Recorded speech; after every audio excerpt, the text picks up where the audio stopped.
अस्सलाम वालेकुम चौधरी हाफिज वकास साहब। वालेकुम सलाम सर की हाल चाल है? ठीक हो? सेहत भी ठीक ने? अल्हम्दुलिल्लाह दुआवां जी सब खैर है। सर अजकल कोहरा बड़ा पै रहा, ਇਹਦਾ कोई राय ਦੇ ਉੱਤੇ कोई असर, ਚਣਿਆਂ ਦੇ ਉੱਤੇ असर, दूसरा कणक ਦੇ ਉੱਤੇ असर, ਇਹ ਮਾਲਟਾ ਕਿੰਨੂ ਇਹਦੇ ਉੱਤੇ ਕੋਈ असर, कोई ਇਹਦੇ ਬਾਰੇ ਸਾਨੂੰ ਕੋਈ ਗੱਲਬਾਤ ਦੱਸੋ। जी बिल्कुल जी, बड़ा जबरदस्त तुसी सवाल किया उस्मान साहब, बहुत शुक्रिया जी। तुसी इस तरफ साडी तवज्जो दिलाई। इस अजकल किन्नू ते भाईजान ज़्यादा साडी सिट्रस ते सारी ते असीं है कर रहे हैं। ते साडा जिहड़ा मकसद है ना जी मेन, ਉਹ ਦੋਸਤਾਂ ਨੂੰ सिर्फ आगाही देना मकसद है, चाहे वो कोई भी फसल होवे। ਤੇ ਅੱਜ ਅਸੀਂ ਗੱਲ ਕਰਾਂਗੇ ਕੋਹਰੇ ਦੇ ਹਵਾਲੇ ਨਾਲ। ਕੋਹਰਾ ਕਿਸ ਤਰ੍ਹਾਂ ਅਸਰਅੰਦਾਜ਼ ਹੋ ਰਿਹਾ ਫਸਲਾਤ ਤੇ, ਸਬਜ਼ੀਆਤ ਤੇ, ਬਾਗਾਤ ਤੇ। ਜ਼ਿਆਦਾ ਜਿਹੜਾ ਕੋਹਰਾ ਅਸਰ ਹੁੰਦਾ, ਫਰਜ਼ ਕਰੋ ਤੁਸੀਂ ਆ ਚਣੇ ਬੀਜੇ ਹੋਏ ਨੇ, ਚਣੇ ਦੀ ਤੁਸੀਂ ਗੱਲ ਕੀਤੀ ਹੈ ਜੀ ਜੀ। ਤੁਸੀਂ ਸਵੇਰ ਉੱਠ ਕੇ ਵੇਖੋਗੇ ਤੇ ਚਣੇ ਬਿਲਕੁਲ ਦੋਰੇ ਹੋਏ ਖੜੇ ਹੁੰਦੇ ਜੀ ਜੀ, ਠੀਕ ਹੈ ਨਾ ਜੀ। ਤੁਸੀਂ ਕੋਈ ਸਬਜ਼ੀ ਦੇਖੋਗੇ ਤਾਂ ਸਬਜ਼ੀ ਵੀ ਦੋਰੀ ਹੋਈ ਖੜੀ ਹੁੰਦੀ ਹੈ। ਕੋਈ ਲੂਸਣ ਦੇਖੋਗੇ, ਬਰਸੀਨ ਦੇਖੋਗੇ, ਉਹ ਵੀ ਦੋਰੇ ਹੋਈ ਖੜੀ ਹੁੰਦੀ ਹੈ। ਮੇਨ ਤਾਂ ਹੈ ਚੀਜ਼ਾਂ ਫਸਲਾਂ ਇਹ। ਹਾਂ ਠੀਕ ਹੈ, ਗੰਦਮ ਤੇ ਵੀ ਸਟ੍ਰੈਸ ਜਾ ਹੁੰਦਾ ਹੈ, ਤੇ ਇਸ ਲਈ ਇਹਨਾਂ ਫਸਲਾਂ ਨੂੰ ਸਾਨੂੰ ਕੀ ਕਰਨਾ ਚਾਹੀਦਾ, ਬਾਗਾਤ ਤੇ ਉਸ ਤੋਂ ਤਰ੍ਹਾਂ ਘੱਟ ਇਸ ਟਾਈਮ ਹੁੰਦਾ, ਕਿਉਂਕਿ ਬਾਗ ਇਸ ਟਾਈਮ ਨਵੀਂ ਸ਼ਾਖ ਨਹੀਂ ਕੱਢ ਰਿਹਾ ਹੁੰਦਾ ਨਾ। ਜਦ ਤੱਕ ਨਵੀਂ ਨਾ ਕੱਢ ਰਿਹਾ ਹੋਵੇ ਉਸ ਤੋਂ ਇਤਨਾ ਜ਼ਿਆਦਾ ਨੁਕਸਾਨ ਦਾ ਖਤਰਾ ਨਹੀਂ ਹੁੰਦਾ। ਤਾਂ ਅਸੀਂ ਗੱਲ ਕਰਾਂਗੇ ਤੇ ਕਿਸ ਤਰ੍ਹਾਂ ਬਚਾਓ ਕੀਤਾ ਜਾ ਸਕਦਾ। ਇੱਕ ਤਾਂ ਹੁੰਦਾ ਰਵਾਇਤੀ ਅੰਦਾਜ਼ 'ਚ ਬਚਾਓ, ਜਿਹੜਾ ਉਹ ਕੀ ਕਰਨਾ ਚਾਹੀਦਾ ਕਿ ਸਾਨੂੰ ਅਕਸਰ ਤੁਸੀਂ ਦੇਖੋਗੇ ਸ਼ਮਾਲਨ ਜਨੂਬਨ ਚੱਲਦੀ ਹੈ ਹਵਾ, ਗਰਮੀਆਂ ਨੂੰ ਜਨੂਬ ਤੋਂ ਚੱਲਦੀ ਹੈ, ਸਰਦੀਆਂ ਨੂੰ ਸ਼ਮਾਲ ਤੋਂ ਚੱਲਦੀ ਹੈ। ਬਿਲਕੁਲ ਜੀ, ਇਸੇ ਤਰ੍ਹਾਂ ਜੀ। ਤੁਸੀਂ ਜਦੋਂ ਵੀ ਕੋਈ ਸਬਜ਼ੀ ਜਾਂ ਇਸ ਤਰ੍ਹਾਂ ਦਾ ਕੋਈ ਵੀ ਫਸਲ ਲਾਣ ਲੱਗੇ ਹੋ, ਤੁਹਾਨੂੰ ਇੱਕ ਪਲਾਨ ਹੋਣਾ ਚਾਹੀਦਾ। ਉਸ ਤੋਂ 1 ਮਹੀਨਾ ਪਹਿਲੇ ਤੁਹਾਨੂੰ ਨਾਲ ਇੱਕ ਐਸੀ ਫਸਲ ਲਾਣੀ ਚਾਹੀਦੀ ਹੈ ਜਿਹੜਾ ਕਿ ਉਹਨਾਂ ਦਾ ਇੱਕ ਹਵਾ ਨੂੰ ਕੰਟਰੋਲ ਕਰਨ ਦੀ ਵਜ੍ਹਾ ਬਣੇ। ਮਕਸਦ ਕੀ ਆ, ਤੁਸੀਂ ਚਣੇ ਲਾਏ, ਤੁਸੀਂ ਉਹਦੇ ਨਾਲ ਤੁਸੀਂ ਜਿਵੇਂ ਚਣੇ ਲਾਏ ਆ, ਚਣੇ ਦੇ ਨਾਲ ਤੁਹਾਨੂੰ ਮਕਈ ਇੱਕ ਸਾਈਡ ਉਹ ਲਾਣੇ ਚਾਹੀਦੇ ਉਹਦੇ ਸ਼ਮਾਲ ਤੇ, ਤਾਂ ਕਿ ਉਹ ਜਿਹੜੀ ਹਵਾ ਹੈ ਉਹ ਜੇ ਅੱਗੇ ਦੀਵਾਰ ਬਣੇ, ਉਹ ਜਿਹੜੀ ਹਵਾ ਹੈ ਉਹ ਤੱਕ ਫਸਲ ਤੱਕ ਘੱਟ ਪਹੁੰਚੇ, ਉਹਦਾ ਪ੍ਰੈਸ਼ਰ ਘੱਟ ਜਾਵੇ, ਤਾਂ ਕਿ ਜਿਹੜੀ ਅੰਦਰ ਫਸਲ ਹੋਵੇ ਉਹਦਾ ਟੈਂਪਰੇਚਰ ਡਾਊਨ ਹੋਵੇ।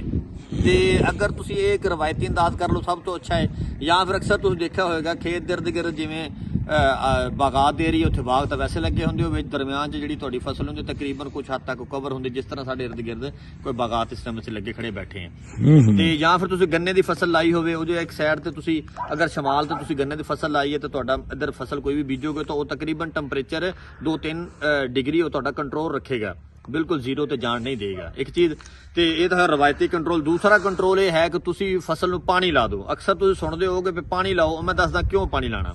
ਜਦੋਂ ਤੁਸੀਂ ਪਾਣੀ ਲਾਣਾ, ਪਾਣੀ ਜਿਹੜਾ ਹੈ ਉਹ ਟੈਂਪਰੇਚਰ ਜਿਹੜਾ ਉਹ ਬਿਲਕੁਲ ਨਹੀਂ ਗਿਰਨ ਦਿੰਦਾ, ਕਿਉਂਕਿ ਜ਼ਮੀਨ ਥੱਲੋਂ ਹੁੰਦੀ ਗਰਮ। ਉਹ ਜਿਹੜਾ ਥੱਲਾ ਉਹ ਟੈਂਪਰੇਚਰ ਜਿਹੜਾ ਉਹਨੂੰ ਅੱਛਾ ਕਰਕੇ ਉਹ ਤੁਹਾਡੇ এনवायरमेंट ਨੂੰ 2 ਤੋਂ 3 ਡਿਗਰੀ ਦਾ ਉਹ ਫਰਕ ਪਾ ਦਿੰਦਾ। ਤੇ ਜਿਹੜਾ ਉਹ 2-3 ਡਿਗਰੀ ਉਹ ਤੁਹਾਡਾ ਬੜਾ ਕੰਮੇ ਆਉਂਦਾ ਜਦੋਂ ਤੁਸੀਂ ਅਗਰ ਪਾਣੀ ਫਸਲ ਨੂੰ ਲਾਉਂਦੇ ਹੋ। ਇਹ ਚੀਜ਼ਾਂ ਤੋਂ ਉੱਤੋਂ ਸਾਨੂੰ ਸਪਰੇਅ ਕਿਹੜੀ ਕਰਨੀ ਚਾਹੀਦੀ ਹੈ ਤਾਂ ਕਿ ਪੌਦਾ ਖੁਸ਼ਹਾਲ ਰਵੇ, ਤਾਕਤ ਵਿੱਚ ਰਵੇ। ਉਹ ਤੁਹਾਨੂੰ ਅਗਰ ਤੇ ਫਰਜ਼ ਕਰੋ ਕੋਈ ਸਬਜ਼ੀ ਹੈ ਤਾਂ ਉਹਨੂੰ ਤੁਹਾਨੂੰ ਚਾਹੀਦਾ ਸਲਫਰ ਦੀ ਸਪਰੇਅ ਕਰ ਦਿਓ। ਅੱਛਾ ਜੀ। ਸਲਫਰ ਦੀ ਸਪਰੇਅ ਕਰੋਗੇ, ਕਰਨੀ ਕਿੰਨੀ ਆ, ਅਕਸਰ ਗਲਤੀ ਕਰਦੇ, ਕਿਲੋ ਸਲਫਰ ਦਾ ਪੈਕ ਲੈ ਕੇ ਸਾਰੀ ਕਰ ਦਿੰਦੇ ਆ। ਇਹ ਵੀ ਕੋਈ ਬੇਤੁਕਾ ਕੰਮ ਹੈ, ਇਹ ਇਸ ਤਰ੍ਹਾਂ ਨਹੀਂ ਕਰਨਾ ਚਾਹੀਦਾ। ਸਲਫਰ ਤੁਹਾਨੂੰ ਕਰਨਾ ਚਾਹੀਦਾ ਸਿਰਫ 200 ਗ੍ਰਾਮ ਫੀ ਏਕੜ ਦੇ ਹਿਸਾਬ ਨਾਲ ਤੁਸੀਂ ਸਪਰੇਅ ਕਰਨਾ। 40 ਗ੍ਰਾਮ ਤੁਸੀਂ ਫੀ ਟੈਂਕੀ ਪਾਣਾ, ਜਿਹੜਾ 20 ਲੀਟਰ 40 ਗ੍ਰਾਮ ਅਗਰ ਫਲੱਡ ਕਰ ਦਿੱਤਾ ਜਾਏ ਉਹਦੇ ਨਾਲ ਕੋਈ ਖਾਸ ਫਰਕ ਪੈਂਦਾ ਕਿ ਨਹੀਂ ਜੀ? ਨਹੀਂ, ਤੁਹਾਡੀ ਸਪਰੇਅ ਕਰਨਾ ਇਹਨੂੰ, ਸਪਰੇਅ ਕਰਨ ਤਾਂ ਕਿ ਇਹਦੀ ਤਹਿ ਬਣ ਜਾਵੇ, ਇਹਦੀ ਤਹਿ ਬਣ ਜਾਵੇ, ਆਲੂ ਲੇਅਰ ਬਣ ਜਾਏ। ਹਾਂ, ਲੇਅਰ ਬਣ ਜਾਵੇ। ਆਲੂ ਦੀ ਫਸਲ ਲੱਗੀ ਵੀ ਜਿਵੇਂ ਇਹਦੇ ਤੇ ਅਗਰ ਤੁਸੀਂ ਤਹਿ ਬਣਾ ਦੋਗੇ ਤਾਂ ਇਸ ਤੇ ਅਗਰ ਕੋਹਰਾ ਆਂਦਾ, ਇਹ ਜਿਹੜੀ ਤਹਿ ਹੈ ਤੁਹਾਡੇ ਜਿਹੜੇ ਪੌਦੇ ਨੂੰ ਮਹਿਫੂਜ਼ ਰੱਖੇਗੀ, ਇਹ ਦੂਸਰੇ ਜਿਹੜੇ ਟੈਂਪਰੇਚਰ ਤੋਂ ਬਹੁਤ ਬਿਲਕੁਲ ਜ਼ੀਰੋ ਦੀ ਤਰਫ ਨਹੀਂ ਜਾਣ ਦੇਗੀ, ਉਹਨੂੰ ਕੁਵਤ ਉਹਦੀ ਮੁਦਾਫਤ बढ़ा ਦੇਗੀ। ਤਾਂ ਅਗਰ ਕੋਈ ਝਲਸਾਓ ਦੀ ਵਜ੍ਹਾ ਤੋਂ ਹੁੰਦਾ ਹੈ ਕੋਹਰੇ ਦੀ ਵਜ੍ਹਾ ਤੋਂ, ਉਹਨੂੰ ਵੀ ਕਵਰ ਕਰੇਗੀ, ਕਿਉਂਕਿ ਫਫੂੰਦੀ ਕੁਛ ਵੀ ਹੈ। ਤੀਸਰਾ ਨੰਬਰ ਤੇ ਇਹਦਾ ਜਿਹੜਾ ਹੈ ਤੁਸੀਂ ਪੋਟਾਸ਼ ਦੀ ਸਪਰੇਅ ਕਰ ਦਿਓ। ਪੋਟਾਸ਼ ਦੀ ਜਿਹੜੇ ਤੁਸੀਂ ਸਪਰੇਅ ਕਰਾਓਗੇ ਤੇ ਉਹਦੇ ਨਾਲ ਪੌਦੇ ਦੀ ਜਿਹੜੀ ਪੱਤਿਆਂ ਦੀ ਤਹਿ ਮਜ਼ਬੂਤ ਹੋਏਗੀ, ਤਵਾਨਾ ਹੋਏਗੀ, ਜਿਸ ਵਜ੍ਹਾ ਤੋਂ ਤੁਹਾਡਾ ਪੌਦਾ ਕੁਵਤ ਮੁਦਾਫਤ ਪੈਦਾ ਕਰੇਗਾ ਕੋਹਰੇ ਦੇ ਖਿਲਾਫ। ਇਹ ਕੁਝ ਚੀਜ਼ਾਂ ਹਨ ਜਿਹੜੀਆਂ ਸਾਨੂੰ ਕਰਨੀ ਚਾਹੀਦੀ। ਪਹਿਲਾ ਨੰਬਰ ਤੁਹਾਨੂੰ ਦੱਸ ਦਿੱਤਾ ਕਿ ਰਵਾਇਤੀ ਅੰਦਾਜ਼, ਇੱਕ ਤਰਫ ਕੋ ਫਸਲ ਐਸੀ ਉੱਚੀ ਬੀਜ ਲਓ ਜਿਹੜੀ ਤੁਹਾਡੀ ਹਵਾ ਨੂੰ ਕੰਟਰੋਲ ਕਰੇ। ਦੂਸਰਾ ਨੰਬਰ ਤੇ ਤੁਸੀਂ ਸਲਫਰ ਸਪਰੇਅ ਕਰ ਸਕਦੇ ਹੋ, ਤੁਸੀਂ ਪੋਟਾਸ਼ ਦੀ ਸਪਰੇਅ ਕਰ ਸਕਦੇ ਹੋ। ਪਾਣੀ ਤੁਸੀਂ ਲਾਓਗੇ ਇਨਸ਼ਾਅੱਲਾ ਤਕਰੀਬਨ ਤੁਸੀਂ ਕੋਹਰੇ ਤੋਂ ਬਚ ਰਹੋ। ਅਸਲ ਦੇ ਵਿੱਚ ਜ਼ਿਮੀਂਦਾਰ ਹੁਣ ਜ਼ਿਆਦਾ ਖਰਚਾ ਨਹੀਂ ਕਰ ਰਿਹਾ ਹੈ ਕਿਉਂਕਿ ਫਸਲਾਂ ਦੇ ਰੇਟ ਕੋਈ ਨਹੀਂ ਹੈਗੇ। ਜੀ ਜੀ, ਅਗਰ ਹੁਣ ਮਿਸਾਲ ਦੇ ਜਿਸ ਤਰ੍ਹਾਂ ਤੁਸੀਂ ਕਰੇ ਪੋਟਾਸ਼ ਸਪਰੇਅ ਕਰਦੇ, ਉਹ ਹੁਣ 14-15 ਹਜ਼ਾਰ ਦਾ ਥੈਲਾ ਆਉਂਦਾ ਜੀ, ਉਹ 2.5 ਕਿੱਲਿਆਂ ਦੇ ਉੱਤੇ ਕਰਨਾ ਹੁੰਦਾ। ਤੇ ਉਹ ਹੁਣ ਮਕਸਦ ਇਹ ਵੀ ਉਹ ਇੰਨਾ ਅੱਗੋਂ ਯਾਨੀ ਕਿ ਉਹ ਸਾਨੂੰ ਫਸਲ ਇਨਕਮ ਨਹੀਂ ਦਿੰਦੀ ਹੈਗੀ, ਰੇਟ ਕੋਈ ਨਹੀਂ ਹੈਗੇ।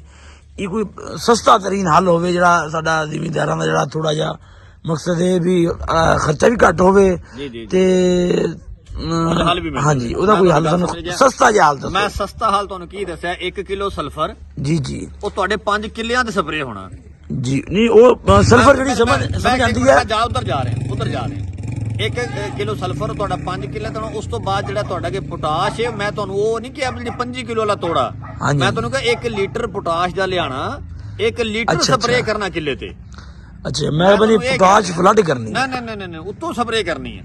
ਪੋਟਾਸ਼ ਦੇ ਫਾਇਦੇ ਬਹੁਤ ਨੇ, ਲੇਕਿਨ ਸਾਡੀ ਜਿਹੜੀ ਗਵਰਨਮੈਂਟ ਆ ਉਹ ਯਾਨੀ ਕਿ ਕਿਸਾਨ ਨੂੰ ਉਹਦਾ ਮੁਤਲਕਾ ਰੇਟ ਨਹੀਂ ਲਾਂਦੀ ਹੈਗੀ ਫਸਲ ਦਾ। ਇਸ ਵਜ੍ਹਾ ਤੋਂ ਕਿਸਾਨ ਪਿਛਾਂਹ ਹਟ ਚੁੱਕਿਆ ਹੈ, ਫਸਲਾਂ ਦੇ ਖਰਚੇ ਨਹੀਂ ਕਰਦਾ ਹੈਗਾ। ਪਰੇਸ਼ਾਨ ਆ ਵਿਚਾਰਾ ਬਹੁਤ ਕਿਸਾਨ। ਬਿਲਕੁਲ ਤੁਹਾਡੀ ਗੱਲ ਜਾਇਜ਼ ਹੈ ਜੀ। ਉਹ ਤਾਂ ਹੈ ਇੱਕ ਲੰਬੀ ਬਹਿਸ, ਉਹ ਤਾਂ ਹੁਣ ਪੁਲਿਸੀ ਦਾ ਅਸੀਂ ਮੇਕਰ ਹੈ ਕੋਈ ਨਹੀਂ। ਅਸੀਂ ਸਿਰਫ ਦੱਸ ਸਕਦੇ ਕਿ ਮਸ਼ਵਰੇ ਦੇ ਤੌਰ ਤੇ ਤੁਸੀਂ ਮਸ਼ਵਰਾ ਇਹ ਦਿੱਤਾ ਕਿ ਆਪਣੀ ਫਸਲ ਨੂੰ ਬਚਾ ਕੇ ਅੱਛੀ ਪੈਦਾਵਾਰ ਕਿਵੇਂ ਲੈ ਸਕਦੇ ਹਾਂ। ਤੇ ਮੈਂ ਦੁਆ ਕਰਾਂਗਾ ਸਾਰੇ ਦੋਸਤ ਇਹਨਾਂ ਚੀਜ਼ਾਂ ਨੂੰ ਇਨਸ਼ਾਅੱਲਾ ਫਾਲੋ ਕਰਨਗੇ ਜੀ। ਇਨਸ਼ਾਅੱਲਾ ਜੇ ਸਾਡੇ ਚੈਨਲ ਦੇ ਸਾਡੀ ਕੋਈ ਗੱਲ ਵੀ ਚੰਗੀ ਲੱਗੇ ਤਾਂ ਵੀ ਤੁਸੀਂ ਇਹਨੂੰ ਸਬਸਕ੍ਰਾਈਬ ਕਰ ਲੈਣਾ। ਤੇ ਇਨਸ਼ਾਅੱਲਾ ਫਿਰ ਮਿਲਾਂਗੇ ਕਿਸੇ ਨਏ ਵੀਡੀਓ 'ਚ। ਬਹੁਤ ਸ਼ੁਕਰੀਆ ਜੀ।